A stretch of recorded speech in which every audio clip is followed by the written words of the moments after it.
મારે જે edible oil કડીમાં કામ કરતો હતો 1998-99માં, એમાં મારી પરિસ્થિતિ બહુ ખરાબ થઈ ગઈ હતી.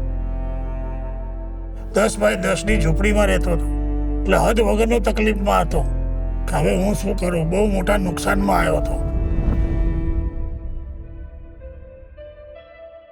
તો કડીમાંથી પછી હું સીધો મુંદ્રા આવ્યો, અને મુંદ્રા મને કોન્ટ્રાક્ટ પાસ થયો. અત્યારે અદાણી વિલમારમાં જે પ્રોડક્શનનું કામ છે ને, એમાં 70% મારા અંડરમાં છે. પેકિંગનું, ફિલિંગનું એ. અને મારે અંડરમાં ત્યારે હાલ 150 થી 200 લેબર કામ કરી રહે. આજે જ કોન્ટ્રાક્ટ મારો 25 વર્ષથી કન્ટિન્યુઅસ ચાલી રહ્યો છે.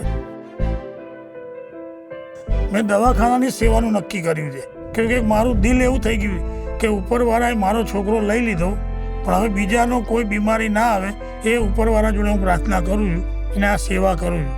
અને અમારા અહીંયા કચ્છમાં એક ટ્રસ્ટ બનાવ્યું છે, એમાં ઓછામાં ઓછા 12,000 મેમ્બર છે. એમાં હું આરોગ્ય ચેરમેન બી છું. પણ આ રક્ષિતભાઈ, પ્રણવભાઈ અને પ્રીતિભાઈને મને બહુ જ સપોર્ટ કર્યો, તો એમને અહેસાન હું જિંદગીમાં નહીં બોલું. ને હું બહુ દુઃખીમાંથી અહીં સુખી થયો છું અહીંયા આગળ આવીને. મારે બસ સેવાનો મોકો છે. ઉપરવાળો જ્યાં સુધી જીવતો છું ત્યાં સુધી મને ને મારી ફેમિલીને આ સેવા કરવાનો મોકો આપે.